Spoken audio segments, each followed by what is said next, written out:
Inside this high school, students who cannot bear bullying die in tragic falls every year. The bullies all come from families with powerful connections. Even when police launch investigations, the principal covers for them. He always frames the deaths as accidental falls from the building. One day, when bully Luca picks on another classmate, someone suddenly slaps him across the face. This is the first time anyone has dared to strike Luca in public. Before he can shout insults, the stranger lands a second hit first, seeing Luca hit twice in a row. Surrounding students gasp in shock. Jack, the student being bullied, freezes on the spot in total disbelief. Furious and humiliated, Luca lunges forward to fight back. Instead, the stranger delivers a third, harder blow that drops him again.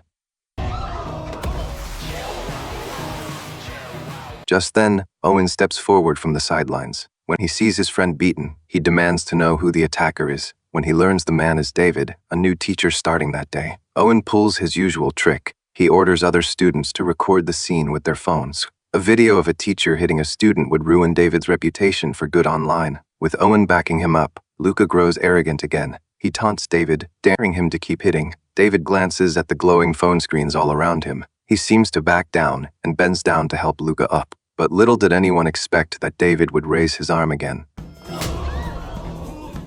The student being bullied is named Carter. He is the school's current public enemy. The bullies invented this label for their targets. It means anyone on campus is allowed to pick on that person. Carter's life is miserable now, but a previous target had it even worse. That boy was Rowan, who once had a mop head forced over his head. He had punched Owen after hearing him insult the teacher in class. That one punch in defense of a teacher earned him brutal attacks and public shame from the bullies. The harassment did not stay inside their classroom. The bullies paraded him through the entire school. They let every student laugh at and humiliate him along the way. Rowan's friend Jack could not stand to watch this happen. He planned to quietly tell a teacher about all the abuse, but he accidentally overheard a conversation that changed his mind. Since the education department banned physical punishment, teachers felt powerless against bullying. They also feared complaints from students, so they dared not confront the bullies. After hearing this, Jack chose to stay silent. He never told any teacher about Rowan's suffering at the bullies' hands. Little did Jack know that Rowan could not endure the daily abuse.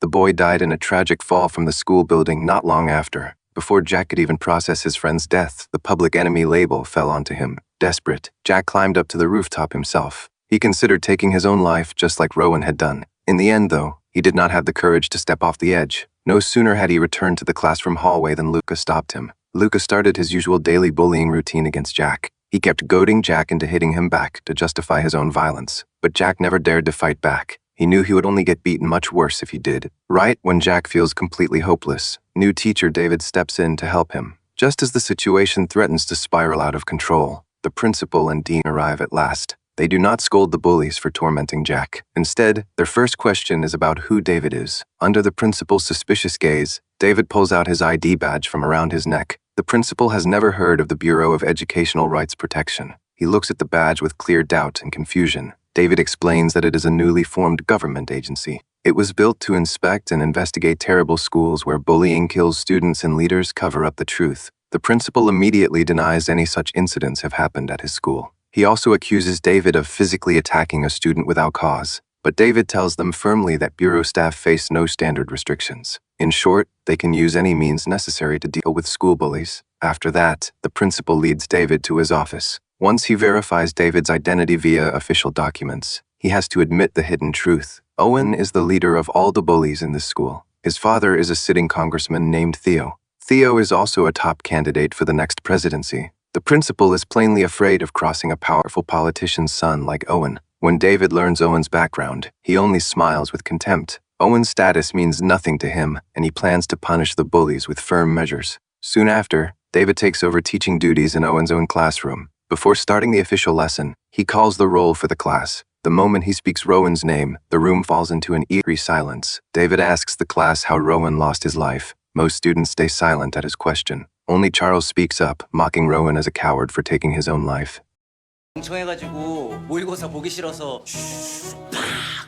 학교 옥상에서 이렇게 떨어져서 죽었다. David then reprimands the whole class for laughing at a dead fellow student. Right after that, he orders everyone to do push-ups as punishment for their disrespect toward the dead. Just as students get ready to follow the order, Owen tells them to stop. He even threatens anyone who dares to listen to David. Watching everyone meekly sit back down, David does not get angry. Instead, he confirms a simple truth. If the leader is afraid, everyone else will follow. And so he plans to subdue Owen completely. That way, the rest of the students will fall in line.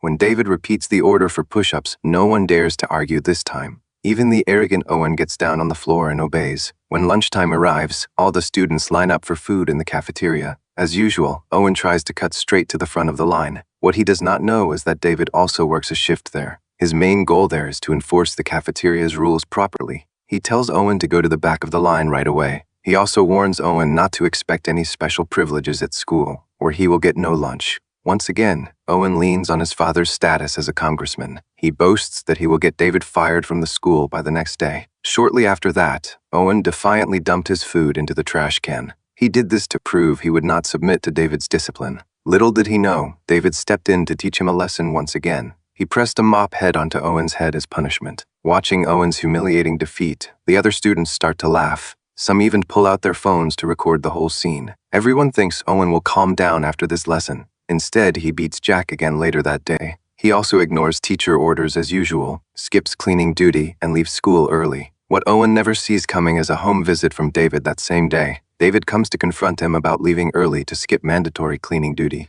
He plans to bring Owen back to school to finish his assigned work. Owen's father, Congressman Theo, does not stop David from taking his son back. After all, he cannot use his political power over such a small matter. Still, Theo is deeply displeased by the incident. He wants to ruin David's career through official channels. As it happens, that excuse comes much sooner than he expects. After bringing Owen back to school, David makes him clean toilets in the bathroom. Proud and arrogant, Owen decides to get back at David. He slams his own head hard against the edge of a toilet bowl. The next day, Theo shows up at the Bureau of Educational Rights Protection. He demands to know why Miles lets his subordinate attack students. He tells Miles to fire David, and even presses charges of assault against a minor. But Miles is not just the head of the Bureau. He also holds a seat as a congressman himself, so he is not afraid of Theo, who holds equal political rank. He rejects every single one of Theo's demands and accusations. Theo does not get what he wants, but he does not push the issue further. On his way out, he warns Miles to watch his own political career. After all, Theo is the one favored to win the presidency. Watching Theo's stubborn refusal to back down,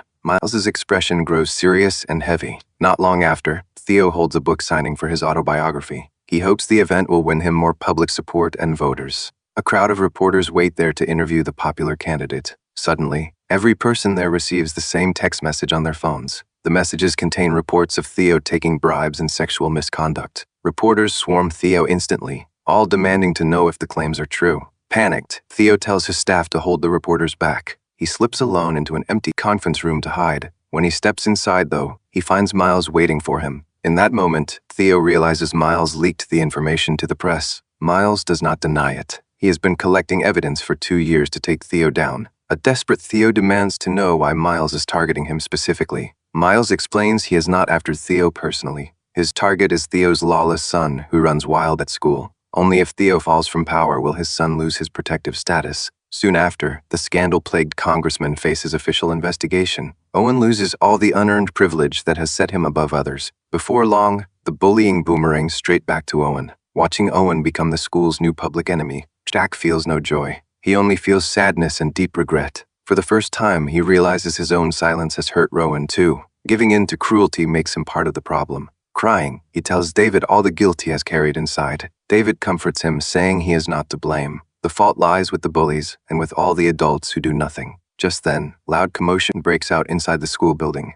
Dozens of students come running out in terror. It turns out a bitter Owen has doused a classroom with gasoline. He locks the door from the outside, trying to harm the students inside as revenge. David sees what happens and kicks him hard to the ground. Then he lights a lighter. He knows Owen will never change his cruel habits easily. He decides to give him a lesson he will never forget. Flames quickly spread close to Owen's body, and he breaks down screaming in fear. Watching Owen's panic-stricken face, David grabs a fire extinguisher and puts out the fire. Still shaking with fear, Owen cries and asks why David would go that far. David tells him he will never truly repent unless he feels the same fear. It turns out Owen did far worse than just bully Rowan back then. He used his father's connections to shut down Rowan's family's business. With no way out, Rowan begged Owen to spare his father and family. Owen told him the only way out was to die. That cruel demand was what pushed Rowan to the final tragedy. Only in that moment does Owen understand the full weight of what he has done. Once his mission is complete, David leaves the school. Every bully receives the punishment they deserve.